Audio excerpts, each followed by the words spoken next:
Yes. Get out of here. नहीं. Okay. Get out of here.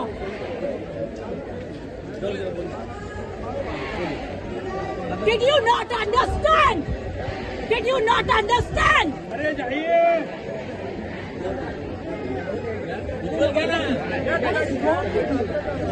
आपल्याला प्रत्येकाला कधी ना कधी ट्रॅफिकचा सामना करावाच लागलेला आहे आणि या ट्रॅफिकमुळे आपला बराच वेळ वाया जातो.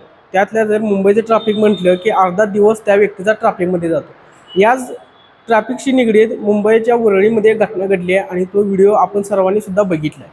या व्हिडिओमध्ये एक महिला ट्रॅफिकमुळे त्रस्त झाली आणि या फ्रस्ट्रेशनमुळे कॅबिनेट मंत्री गिरीश महाजन यांच्याबरोबर वाद घालू लागली. काय आहे नेमकं प्रकरण बघूया आजच्या व्हिडिओतून. नमस्कार, मी साजिद. आपण पाहताय तरुण भारत कोल्हापूर. सुरुवातीला हा सगळा राडा कशामुळे झाला हे थोडक्यात समजून घेऊया.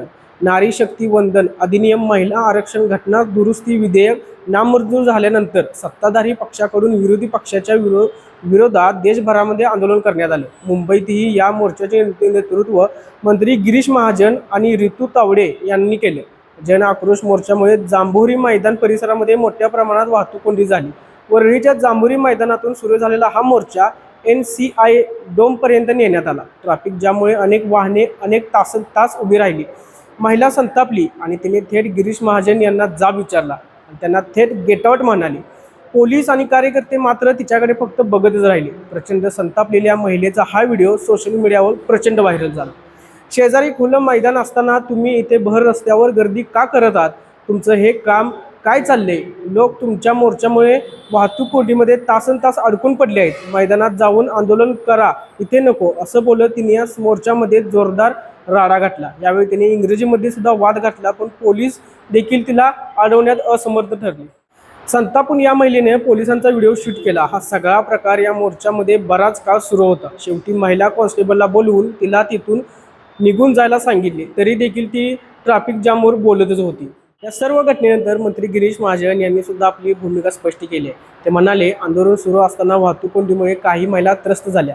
आंदोलनामुळे काही प्रमाणात लोकांची गैरसोय सुद्धा झाली. पण यावेळी एक महिला भगिनी वाटेच्या शब्दात बोलत होती. महिला पोलिसांच्या विषयी सुद्धा ही महिला अपशब्द वापरत होती. आम्ही 10 ते 15 मिनिटात इथून निघून जाऊ, मी त्या महिलेला समजावलं सुद्धा, पण त्या महिलेनं गर्दीत बाटली फेकून मारली, चुकीच्या भाषेचा वापर केला. पुढच्या वेळी मोर्चामुळे कोणाची गैरसोय होणार नाही याची दक्षता आम्ही घेऊ, असं गिरीश महाजन यांनी स्पष्ट केले.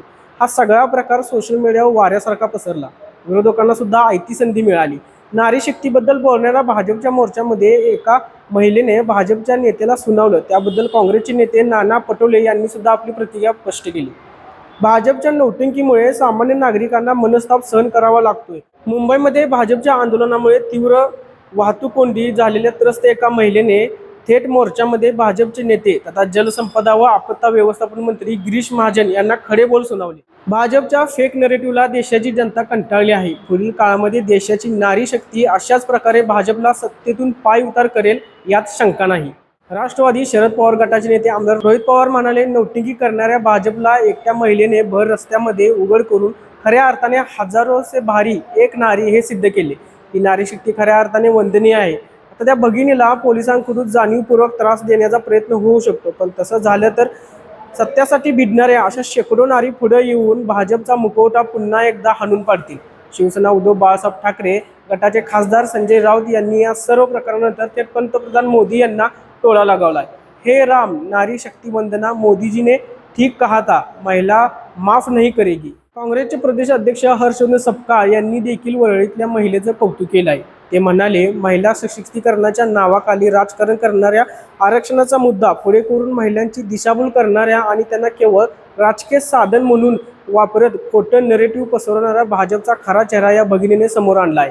महिला आरक्षणाच्या अजून संविधान आणि निवडणूक प्रक्रियेमध्ये बदल करण्याचा भाजपचा डाव आहे. इंडिया आघाडीने आधीच तो हाणून पाडला होता. त्यानंतर आता मोर्चे आणि प्रचाराच्या माध्यमातून पुन्हा एकदा दिशाभूल करण्याचा प्रयत्न सुरू आहे. पुढील काळात देशातील महिला अशाच प्रकारे भाजपला सत्तेतून हाकलून लावल्याशिवाय राहणार नाही. या सर्व प्रकरणानंतर भाजपला आणि प्रशासनाला प्रत्येक लोकांनी जाब विचारला आहे. पण भाजपला जाब विचारणारी ही महिला आहे तरी कोण हे अद्याप अजून समोर आलेलं नाही. ही महिला वरळी भागामध्येच राहते. थेट मंत्र्यांना तिने जाब विचारल्यामुळे याची चर्चा सर्वत्र होते. मोर्चे करताना राजकीय पक्षांनी, नेत्यांनी जनतेला होणारा त्रास लक्षात घ्यावा. ही शिकवण यामधून प्रत्येक नेत्यांनी घ्यायला पाहिजे. तुम्हाला या सर्व प्रकरणाबद्दल काय वाटतं हे आम्हाला कमेंट सेक्शनमध्ये नक्की सांगा. अशाच नवीन नवीन आणि ट्रेंडिंग व्हिडिओसाठी तरुण भारतच्या यूट्यूब, इंस्टाग्राम, फेसबुकला फॉलो करायला विसरू नका.